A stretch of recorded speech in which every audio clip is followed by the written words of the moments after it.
سلام عليكم وعلينا سلام، سلام إليكم وإلينا سلام، سلام على من رد السلام وسلام حتى على من لم يرد، سلام باسم الرب السلام رب العباد الله الصمد، سلام ترعرعن فيه، سلام معجون بأرض هذا البلد، سلام ما عدنا نسكن فيه، سلام ما عاد يسكن فينا، سلام نراقبه وهو يحزم حقائبه ليهجر رويدا رويدا أراضينا ويحل مكانه تسليم واستسلام لتأسلم لا إسلام فيه، كأن إسلام أجدادنا ما عاد يعنيه. أتدرون لما يهاجر منا السلام؟ أتدرون لما يعم فينا الظلام؟ ببساطة لأننا مجتمع يخاف، نحن مجتمع يخاف الاختلاف. كلماتي لن تعجب بعضكم أو جلكم أو كلكم أعرف، لكني سأقولها لأني رافض أن أكون من الخراف.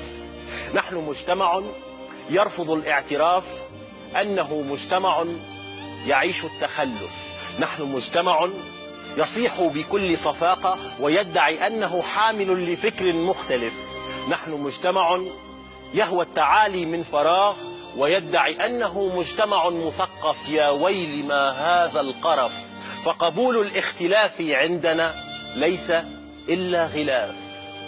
اختلاف اللون يؤذينا، اختلاف الشكل يؤذينا، اختلاف الفكر يؤذينا، اختلاف الدين يؤذينا، حتى اختلاف الجنس يؤذينا.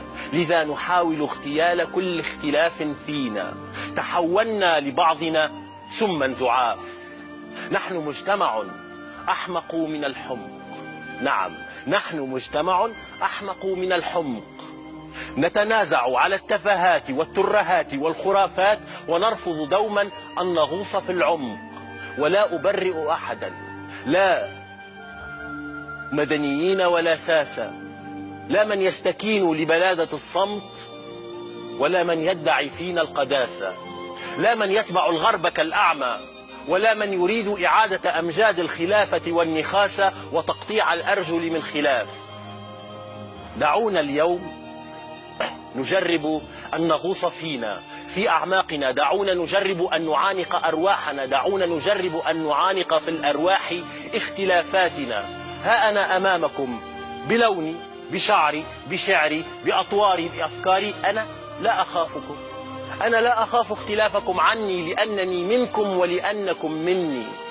دعونا نخلق فن، دعونا نغوص في الحلم لنرسي ثقافة بلا سخافة ليكون الرقي فينا هو أسمى خلافة. دعونا نذوب الأعراف والأجناس والأطياف والأفكار والألوان والأديان ولا نرى سوى الإنسان. شكرا.